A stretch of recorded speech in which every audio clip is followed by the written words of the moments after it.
ការធ្វើកំប៉ុស្តយើងអាចទទួលបាននៅកំប៉ុស្តឬក៏ជីសរីរាង្គសម្រាប់ប្រើប្រាស់ទៅលើការដាំដំណាំគ្រប់ប្រភេទមិនត្រឹមតែប៉ុណ្ណោះទេក៏ជួយកាត់បន្ថយនៅកាកសំណល់សរីរាង្គក្រោយពេលប្រមូលផលហើយការចំណាយទៅលើការទិញជីគីមីផងដែរនៅក្នុងការផលិតកំប៉ុស្តមានវិធីសាស្ត្រនិងរូបមន្តផ្សេងៗគ្នាហើយនៅក្នុងវីដេអូនេះនឹងបង្ហាញពីវិធីសាស្ត្រមួយនៅក្នុងការផលិតកំប៉ុស្តគោក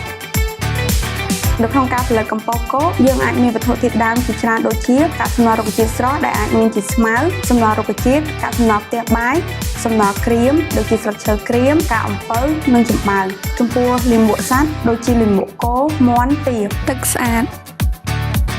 យើងអាចប្រើជាកំបោរកសកម្មរស់និងករងូដែលជាវត្ថុធាតុដើមមួយដែលជួយបង្កើនទៅដល់ដំណើរការកាច់កំប៉ុស្តក្នុងការរៀបចំវត្ថុធាតុដើមនឹងដែរគឺយើងត្រូវយកវត្ថុធាតុដើមទាំងអស់ហ្នឹងទៅកាប់ឬក៏កញ្ច្រាំវាឲ្យមាត់ដោយប្រើប្រាស់ជាម៉ាស៊ីនឬកញ្ច្រាំដោយកាំបិតដើម្បីឲ្យកំប៉ុស្តយើងឆាប់កាច់ចូលគ្នា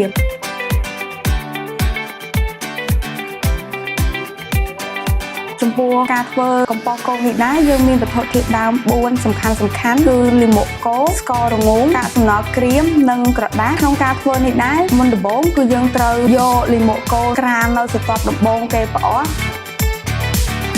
បន្ទាប់មកទៀតគឺយើងត្រូវចាក់កាកសំណល់ក្រៀមទៅលើលាមកគោដែលនៅស្រទាប់ទី1ហើយយើងបន្ថែមនៅស្កររងូស្រោចពីលើស្រទាប់នោះ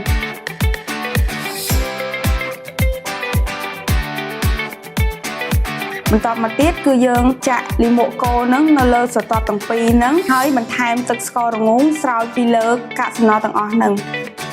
បន្ទាប់ពីយើងធ្វើបែបហ្នឹងរួចហើយគឺយើងត្រូវគ្របផ្លាស្ទិកនៅលើកំប៉ុស្តរបស់យើងការគ្របបែបនេះធ្វើឲ្យកំប៉ុស្តយើងឡើងកម្ដៅដែលវាជួយជំរុញឲ្យការកាច់ហ្នឹងគឺកាន់តែលឿនរយៈពេលពី1ទៅ2សប្តាហ៍ក្រោយមកយើងត្រូវធ្វើការត្រឡប់កំប៉ុស្តនោះចំពោះការត្រឡប់កំប៉ុស្តនោះដែរយើងអាចត្រឡប់ក្នុងមួយសប្តាហ៍1ឬ2ដងហើយការត្រឡប់ហ្នឹងគឺយើងត្រូវធ្វើដដែលពី1សប្តាហ៍ទៅ1សប្តាហ៍ក្នុងរយៈពេល11សប្តាហ៍ទៅ12សប្តាហ៍យើងនឹងទទួលបាននៅកំប៉ុស្តមួយដែលការចូលគ្នាស្របនិងគ្មានក្លិន